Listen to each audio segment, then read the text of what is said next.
How to use layout for Instagram stories. Hi everyone, I'm here to assist you today without any delay. Let's jump right in. First, open Instagram on your device. Then click on your story at the top left corner of your screen in your home page. After that, you'll find this kind of screen on the left side. Expand the arrow. Click on the arrow and expand it, which is on the left side. Now click on layout in here. Now at the bottom of layout, you'll find different layouts. Select the layout you prefer.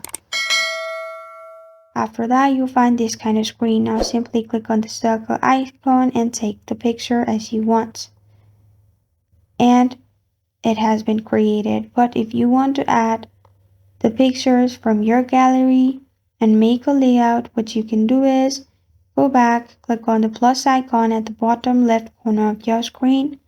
In here, simply add all the pictures you want in your layout. After you do that, you're good to go. This is how to use layout for Instagram stories. Thank you for joining me today. If this video helps you out, please leave a like and subscribe for more. Got a question or want to suggest a topic? Comment below. Thank you for watching.